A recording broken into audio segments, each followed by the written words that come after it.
প্রিয় শিক্ষার্থী, অনলাইন ক্লাসে তোমাদের স্বাগতম। আমি ডাক্তার আব্দুল রাজ্জাক মিউনিসিপ্যাল কলেজের পদার্থবিজ্ঞানের প্রভাষক মোহাম্মদ আব্দুল গফুর।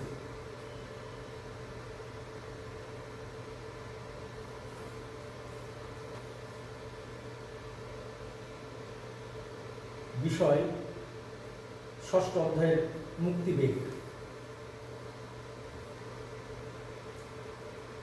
প্রিয় শিক্ষার্থী, আজকের আমাদের আলোচনা শেষে আমরা যে বিষয়গুলো শিখতে পারব বা জানতে পারবো, এটি মুক্তিবেগ কি এটা আমরা জানতে পারবো।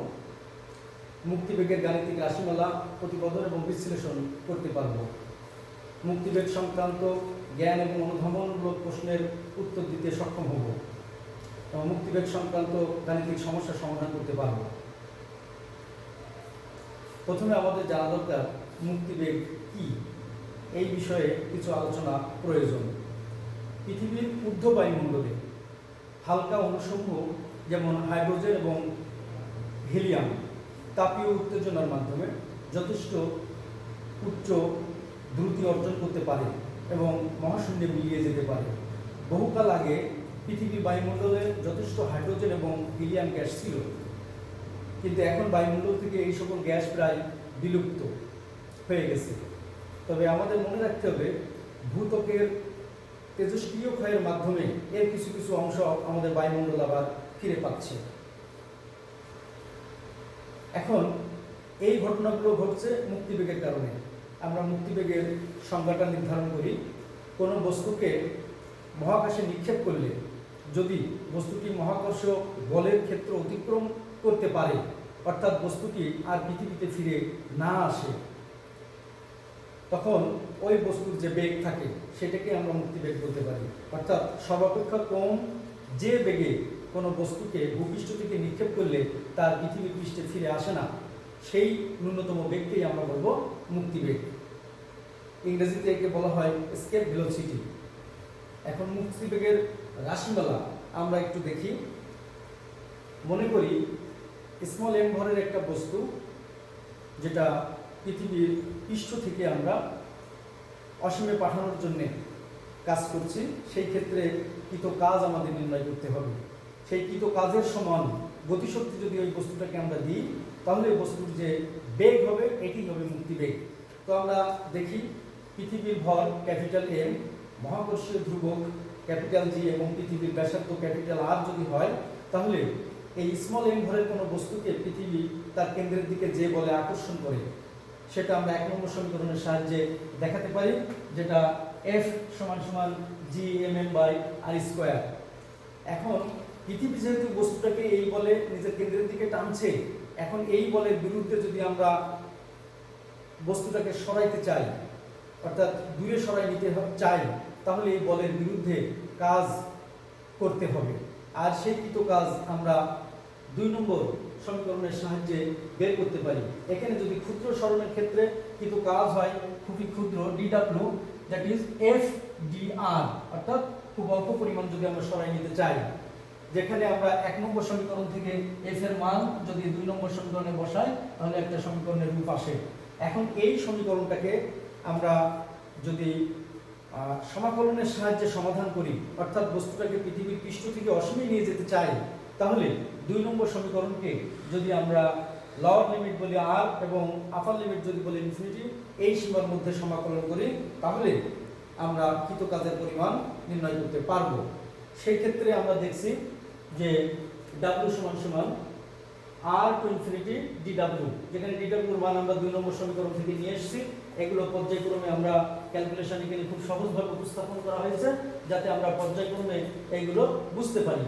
তাহলে ফাইনালি পৃথিবীর পৃষ্ঠ থেকে এই বস্তুটিকে অসীমে পাঠাতে আমাদের কৃত কাজের পরিমাণ হচ্ছে G/m/R। এখন এই বস্তুর যে গতিশক্তি সেটা এর সমান হবে। এখন আমরা বলছি মুক্তিবেগ যদি v/e, that is escape velocity হয়, তাহলে বস্তুর গতিশক্তি হবে 12 mv/e²। এখন আমরা যদি বলি এই 12 mv/e² = G/m/r, তখন এই সমীকরণটিকে আমরা সমাধান করে খুব সহজেই ve এর মান বের করতে পারি। এই ve এর এক্সাক্ট মান আমরা পেয়ে যাই, ve = √2gr আর। এখানে জি হচ্ছে ভূপৃষ্ঠীয় অভিকর্ষ স্তরের মান এবং আর হচ্ছে পৃথিবীর ব্যাসার্ধ। আমরা দেখাইতে পারি জি সমান সমান gm by R square, that is gm সমান সমান জি আর স্কয়ার। এইভাবে আমরা মুক্তিবেগের রাশিমালা দেখাতে পারি। কিন্তু এখানে আমাদের দুটো বিষয় মনে রাখতে হবে। একটা হচ্ছে পৃথিবীর পৃষ্ঠ হতে m ভরের কোনো বস্তুকে অসীমে পাঠাতে কৃত কাজ, সেটা w সমান সমান gm বাই r, এবং পৃথিবীর পৃষ্ঠের মুক্তিবেগ v সমান সমান √2gm বাই r, যেটাকে কনভার্ট করলে 2gr হয়। প্রিয় শিক্ষার্থী, তাহলে আমরা যদি এখন সংশ্লিষ্ট রাশিগুলোর মান বসাইলে পৃথিবীর মুক্তিবেগের মান কেমন হবে? পৃথিবীর পৃষ্ঠে মুক্তিবেগ 11.18 কিলোমিটার পার সেকেন্ড, যেটাকে আমরা সহজ অর্থে 11.2 কিলোমিটার পার সেকেন্ড বা 6.95 মাইল পার সেকেন্ড, যেটাকে 7 মাইল পার সেকেন্ড আমরা বলতে পারি, বা এটাকে যদি ঘন্টায় বলি তাহলে 25,000 মাইল পার ঘন্টা। এই বেগ বস্তুটির ভরের উপরে নির্ভর করে না। আমরা ক্যালকুলেশনে দেখলাম এখানে কিন্তু বস্তুর ভর উপস্থিত নাই। যে কোনো ভরের বস্তু, দ্যাট ইজ ছোট বা বড় যাই হোক না কেন, মুক্তিবেগের মান একই হবে। সুতরাং এই বেগ দিতে পারলে বস্তুটি পৃথিবী ছেড়ে চিরতরে মহাশূন্যে চলে যাবে। কিন্তু এই বেগ মুক্তিবেগ অপেক্ষা কম যদি হয়, অর্থাৎ কোনো বস্তুর নিক্ষেপণ বেগ যদি মুক্তিবেগ অপেক্ষা কম হয়, তাহলে পৃথিবীর পৃষ্ঠ হতে একটি নির্দিষ্ট উচ্চতায় বস্তুটির গতিশক্তি শূন্য হবে এবং সেটি আবার পৃথিবীর পৃষ্ঠে ফিরে আসবে।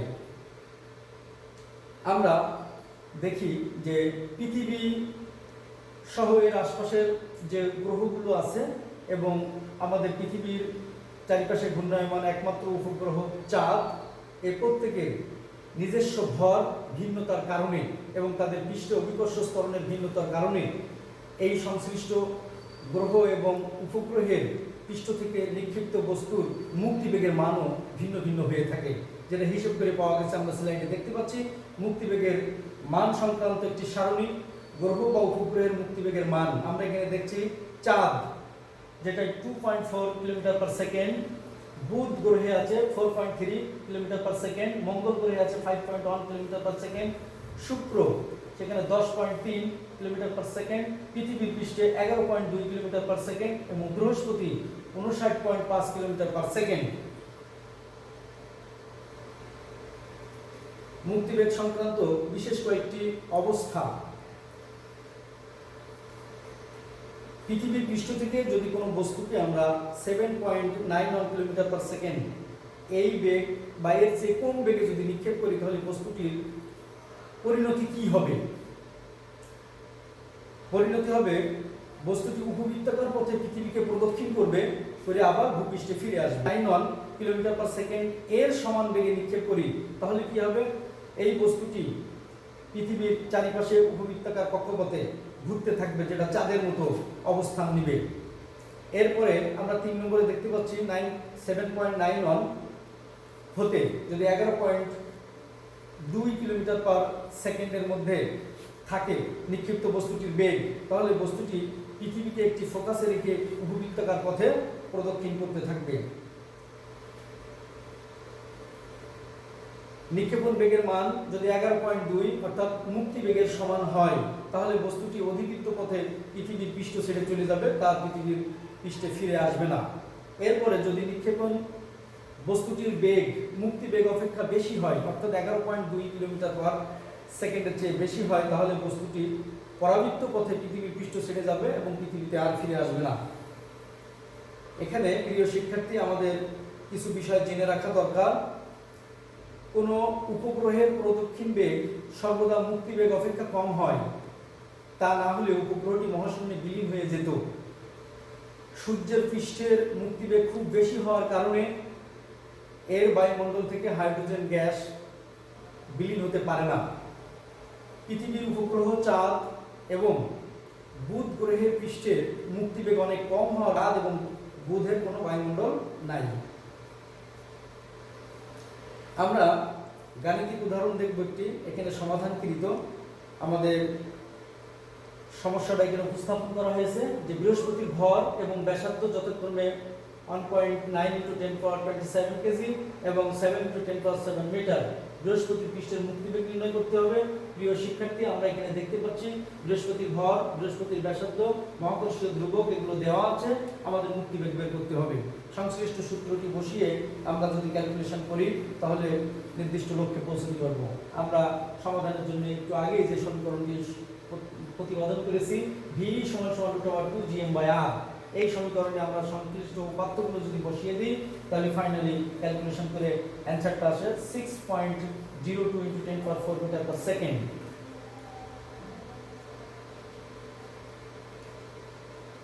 আমরা আরো একটি গাণিতিক সমস্যা দেখছি। পৃথিবীর ব্যাসার্ধ 6.4 × 10⁶ মিটার এবং অভিকর্ষীয় ত্বরণ 9.8 মিটার পার সেকেন্ড হলে পৃথিবীর পৃষ্ঠতে কোনো বস্তুর মুক্তিবেগ নির্ণয় করতে বলা হয়েছে। এখানে আমাদের দেওয়া আছে, ডাটাগুলো উপস্থাপন করা হয়েছে এবং আমাদের সংশ্লিষ্ট সমীকরণ। প্রিয় শিক্ষার্থী, এখন আমরা কিন্তু বুঝতে পেরেছি এই জায়গায় √2gm/r সমীকরণটা না নিয়ে আমরা দেখছি যে দেওয়া আছে ডাটা, সেখানে g এবং r এর মান দেওয়া আছে, সেই কারণে আমরা v = √2gr এই সমীকরণটি বসিয়েছি এবং সংশ্লিষ্ট মানগুলো বসিয়ে ক্যালকুলেশন করলেই আমাদের সমাধান হয়ে যাচ্ছে।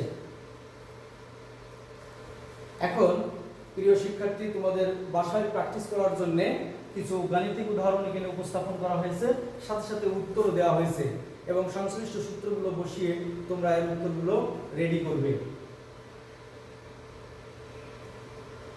আমরা কিছু বহু নির্বাচনী সমাধানকৃত সমস্যা দেখছি। এখানে 4টি এমসিকিউ অর্থাৎ নৈর্ব্যক্তিক পরীক্ষা রয়েছে এবং প্রিয় শিক্ষার্থী, এর সঠিক অ্যান্সারগুলো এখানে লাল চিহ্নিত করা হয়েছে। আমরা একটু খেয়াল করি, কোন একটি কাল্পনিক গ্রহের ভর এবং ব্যাসার্ধ বৃদ্ধি করলে উক্ত গ্রহের পৃষ্ঠের মুক্তিবেগ বাড়তে পারে, কমতে পারে, অপরিবর্তিত থাকতে পারে, নিচের কোনটি সঠিক? সেখানে আমাদের লাস্ট অপশনটাই সঠিক। 2 নম্বরে দেখছি, কোন বস্তুকে মুক্তিবেগের কত গুণ বেগে নিক্ষেপ করলে উপগ্রহে পরিণত হয়? আমরা দেখছি 1/√2v, হাফ v, √2v, শুধু √2। তো আমাদের সঠিক অ্যান্সার হবে 1/√2ve। মঙ্গলের ব্যাসার্ধ 3 × 10⁻³ কিলোমিটার এবং এর পৃষ্ঠে অভিকর্ষ ত্বরণের মান 3.8 মিটার পার সেকেন্ড স্কয়ার, তাহলে মুক্তিবেগ কত হবে পৃষ্ঠে? আমরা এখানে দেখছি লাস্ট অপশনটি এর অ্যান্সার।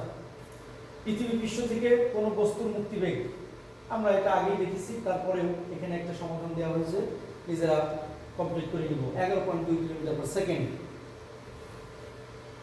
প্রিয় শিক্ষার্থী, আমাদের আজকে আলোচনার ভিতর থেকে কিছু জ্ঞান এবং অনুধাবনমূলক প্রশ্ন আছে অনুশীলনের জন্য। 1 নম্বর আমরা দেখছি, কোন গ্রহের পৃষ্ঠে মুক্তিবেগ কি কি বিষয়ের উপরে নির্ভরশীল? 2 নম্বর দেখছি, চাঁদ এবং বুধ গ্রহে কোনো বায়ুমণ্ডল নেই কেন? 3 নম্বর, কৃষ্ণ গহ্বর থেকে আলো বের হতে পারে না কেন? 4, উপগ্রহের বেগ মুক্তিবেগ কিনা ব্যাখ্যা করতে হবে। 5, পৃথিবীর বায়ুমণ্ডলে হালকা গ্যাস হিলিয়াম এবং হাইড্রোজেন দুষ্প্রাপ্য কেন? 6, চাঁদ ও পৃথিবী পৃষ্ঠে মুক্তিবেগ ভিন্ন ভিন্ন কেন?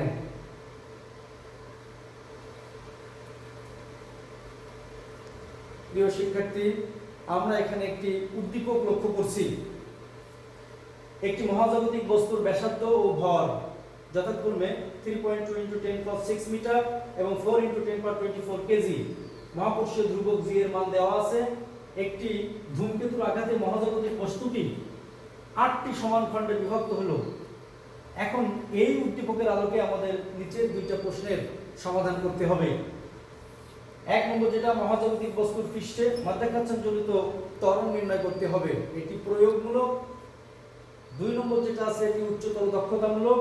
প্রতিটি খণ্ডের মুক্তিবেগ মূল বস্তুটির মুক্তিবেগের 1/8 হবে কিনা যাচাই করতে হবে। প্রিয় শিক্ষার্থী, আমরা এটির সমাধান লক্ষ্য করি। 1 নম্বরের যেটা সমাধান, মহাজাগতিক বস্তুর পৃষ্ঠে মাধ্যাকর্ষণজনিত ত্বরণ নির্ণয় করতে হবে। আমরা দেখি আমাদের উদ্দীপকে যে যে বিষয়গুলো দেওয়া ছিল, ডাটা আমরা বাম পাশে ডান পাশে লিখে নিয়েছি এবং সেই সাথে আমাদের প্রয়োজনীয় সমাধানের জন্য যে সূত্র আছে g is equal to gm by r square আমরা উৎপাদ্যগুলো বসিয়ে অ্যানসার করে ফেলেছি। এবার 2 নম্বর কিভাবে আমরা সমাধান করি। 2 নম্বর প্রশ্নটা ছিল প্রতিটি খণ্ডের মুক্তিবেগ মূল বস্তুটির মুক্তিবেগের 1/8 হবে কিনা। এখানে আমাদের যে বিষয়গুলো দেওয়া আছে আমরা দেখছি এখানে খণ্ড সংখ্যা মূল বড় বস্তুটি ভেঙে 8টা খণ্ডে পরিণত হয়েছে, তাহলে প্রতিটার ভর হবে m/8। প্রতিটি খণ্ডের ব্যাসার্ধ r যদি হয় তাহলে আমাদের এই শর্ত মতে ক্যালকুলেশন করে নিতে হবে। নিয়ে আমরা দেখছি r হবে ক্যাপিটাল R/2, অর্থাৎ মূল বস্তুটির যে ব্যাসার্ধ ছিল সেই ব্যাসার্ধের অর্ধেক হবে এই 8টি যে ছোট ছোট খণ্ডে পরিণত হয়েছে, প্রত্যেকটি খণ্ডের ব্যাসার্ধ হবে মূল বস্তুটির ব্যাসার্ধের অর্ধেক। এখন আমরা আসি সমাধানে। মূল বস্তুর মুক্তিবেগকে যদি আমরা ভি বলি এবং ছোট ছোট খণ্ড যেগুলো হয়েছে সেইগুলোকে যদি ভি ড্যাশ বলি, সেই ক্ষেত্রে ভি সমান আমরা 1 নম্বর সমীকরণে দেখাতে পারবো, ভি ড্যাশ 2 নম্বর সমীকরণে দেখাতে পারবো। এই দুটো সমীকরণ আমরা ক্যালকুলেশন করি, ক্যালকুলেশন করে ফাইনালি দেখাতে পারবো আমরা ভি ড্যাশ সমান সমান হবে হাফ ভি, অর্থাৎ মূল বস্তুটির মুক্তিবেগের অর্ধেক, যেখানে আমাদের যাচাই করতে বলা হয়েছিল যে 1/8 হবে কিনা। তাহলে আমরা এখানে বলছি অতএব প্রতিটি খণ্ডের মুক্তিবেগ হবে মূল বস্তুটির মুক্তিবেগের অর্ধেক। প্রিয় শিক্ষার্থী, এখন বাসায় প্র্যাকটিসের জন্য কয়েকটি উদ্দীপক উপস্থাপন করছি আমি। এটা 1 নম্বর উদ্দীপক, একটি গ্রহের ব্যাসার্ধ পৃথিবীর ব্যাসার্ধের সমান এবং ঘনত্ব পৃথিবীর ঘনত্বের 1.5 গুণ। সূর্যের চারিদিকে আবর্তনরত পৃথিবী এবং গ্রহের কক্ষপথের ব্যাসার্ধ যথাক্রমে 1.49 × 10⁻11 মিটার এবং 2.28 × 10⁻11 মিটার। পৃথিবীর ব্যাসার্ধ 6400 কিলোমিটার। পৃথিবীর পৃষ্ঠ অভিকর্ষ ত্বরণ দেওয়া হয়েছে। আমাদের যেটা প্রশ্ন সাথে সাথে উত্তর দেওয়া আছে। আজকের এই ক্লাসের জ্ঞান ব্যবহার করে আমরা সংশ্লিষ্ট প্রশ্নগুলোর উত্তর বের করে যাচাই করে দেখব যে আসলে সঠিক হচ্ছে কিনা। উদ্দীপকের গ্রহটিতে বস্তুর মুক্তিবেগ কত হবে আমরা পাশে উত্তর দেখতে পাচ্ছি। উদ্দীপকের গ্রহটি অনুভূমিক বেগ পৃথিবীর অনুভূমিক বেগের সমান হবে কিনা গাণিতিক বিশ্লেষণ সহ যাচাই করতে হবে।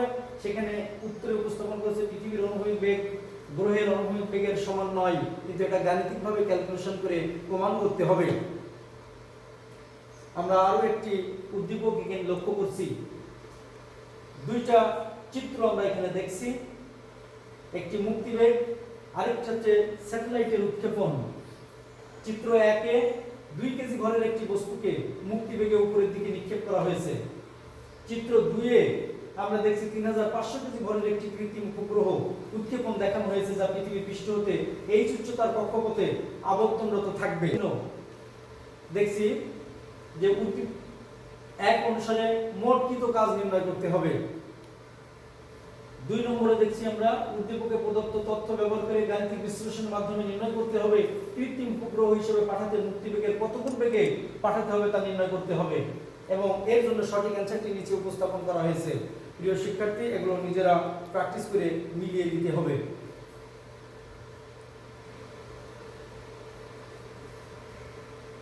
আমরা আরো একটি উদ্দীপক এখানে লক্ষ্য করছি।